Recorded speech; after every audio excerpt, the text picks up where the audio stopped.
Chapter 14. The Magnificence of Jehovah's Celestial Throne.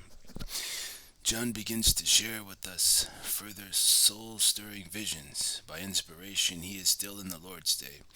So, what he describes has deep meaning for us who are actually living in that day.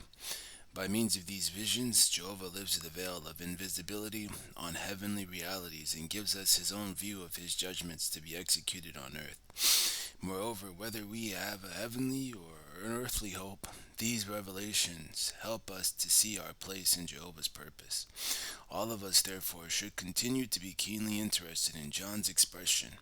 Happy is he who reads aloud, and those who hear the words of this prophecy, and who observe the things written in it. Revelation 1:3. What John next beholds surpasses anything presented by video to modern man. He writes, "After these things I saw and look, an open door in heaven, and the first voice that I heard was of a trumpet speaking with me, saying, Come on up here, and I shall show you the things that must take place." Revelation 4:1. John in vision penetrates the invisible heavens of Jehovah's presence, exalted far above physical outer space, as explored by human astronauts, even far above the galaxies of the material universe. As though by entering an open door, John is invited to feast his eyes on the breathtaking panorama of the ultimate spirit heavens, where Jehovah himself is enthroned. Psalm 11:4, Isaiah 66:1. What a privilege. The Bible does not identify this first voice like Jesus' strong voice heard earlier. It has a commanding trumpet-like sound. Revelation 1:10-11. It brings to mind the penetrating horn blast that signaled Jehovah's presence at Mount Sinai. Exodus 19:18-20. Undoubtedly, Jehovah is the majestic source of the summons. Revelation 1:1. He has opened the doors so that John in vision can enter the most holy location in all the vast realm of Jehovah's sovereignty. Jehovah's splendid presence. What does John see? Listen as he now shares with us his grand experience.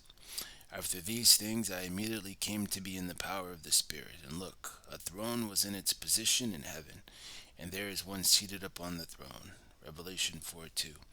In an instant of time, John is spiritually transported by Jehovah's active force to the very throne of Jehovah. How thrilling for John! He is given a dazzling preview of those very heavens wherein he and the other anointed Christians have reserved for them an incorruptible and undefiled and unfading inheritance. 1 Peter 1:3-5, Philippians 3:20. For those whose hope is to live forever on earth, John's vision also has profound meaning. It helps them to comprehend the glory of Jehovah's presence and of the heavenly ruling structure used by Jehovah in judging the nations and afterward in governing human lives on earth. Jehovah is indeed the God of superb organization. Much of what John observes up there in heaven resembles features of the tabernacle in the wilderness. This was constructed about 1,600 years earlier as a sanctuary of true worship for the Israelites. In the Holy of Holies of that tabernacle was the Ark of the Covenant, and it was from above the solid gold cover of the ark that Jehovah himself spoke. Exodus 17 to 22. Hebrews 9:5. Hence the cover of the ark served as a symbol of Jehovah's throne. John now sees the reality of that symbolic representation. The sovereign Lord Jehovah himself sitting in exquisite grandeur on his lofty heavenly throne. Unlike earlier prophets who had visions of Jehovah's throne, John does not describe it in detail, the Holy One who occupies it. Ezekiel 1:26-27, Daniel 7:9-10.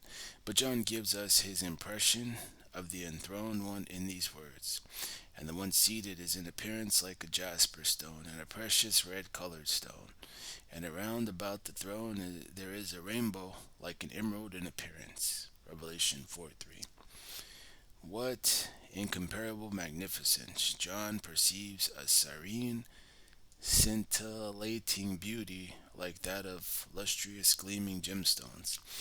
How appropriately this agrees with the disciple James' description of Jehovah as the Father of the celestial lights. James 1:17.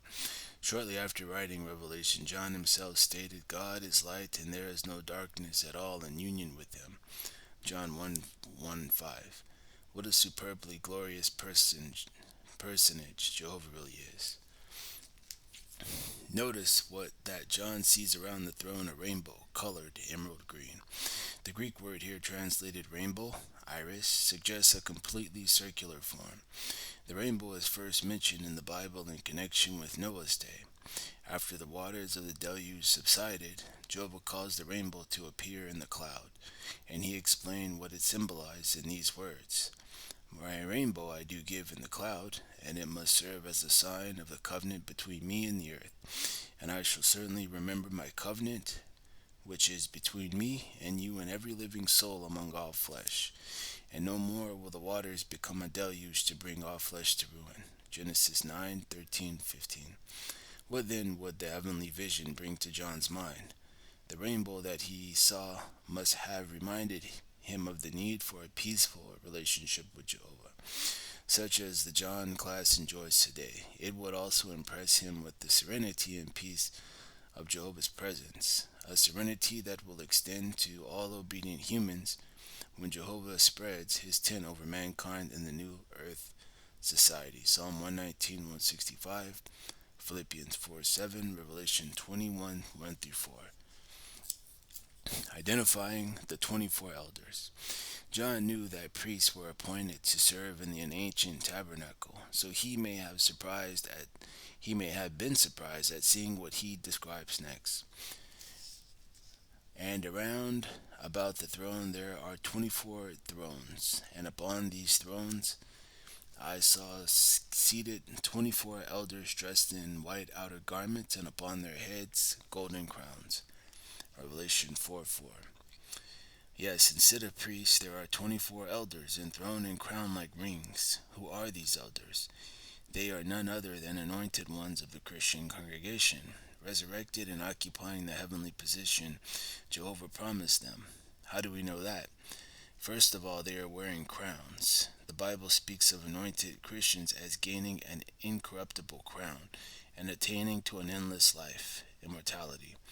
1 Corinthians 9:25, chapters 15, verse 53 and 54. But since these 24 elders are sitting on thrones, the golden crowns in this context represents royal authority. Revelation 6:2, 14:14. This supports the conclusion that the 24 elders portray Jesus' anointed footstep followers in their heavenly position.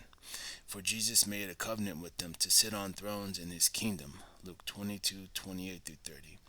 Only Jesus and these 24 elders, not even the angels, are described as ruling in heaven in Jehovah's presence. This harmonizes with the promise that Jesus made to the Laodicean congregation: To the one that conquers I will grant to sit down with me on my throne. Revelation 3:21. But the heavenly assignment of the 24 elders is not limited to the governmental rule. In the introduction of the book of Revelation, John said of Jesus, He made us to be a kingdom priest to his God and Father. Revelation 1, 5, and 6. These ones are both kings and priests. They will be priests of God and of the Christ, and will rule as kings with him for the 1,000 years. Revelation 26. What is significant about the number 24? In that John sees 24 elders around the throne. In many respects, these were foreshadowed by the faithful priests of ancient Israel. The Apostle Peter wrote to anointed Christians, You are a chosen race, a royal priesthood, a holy nation, a people for special possession. 1 Peter 2:9. Interestingly, that ancient Jewish priesthood came to be divided into 24 divisions. Each division was assigned its own week in the year to serve before Jehovah, so that sacred service was rendered without a break. 1 Chronicles 24, 5-19. It is fitting then that there are 24 elders depicted in John's vision of the heavenly priesthood, because this priesthood serves Jehovah continually, without ceasing. When completed, there will be 24 divisions, each with 6,000 conquerors. For Revelation 14, 1-4 tells us that 144, 24 times 6,000 are brought from among mankind to stand on the heavenly Mount Zion with the Lamb, Jesus Christ. Since the number 12 signifies a divinely balanced organization, 24 doubles or strengthens such an arrangement. Lightnings, voices, and thunders.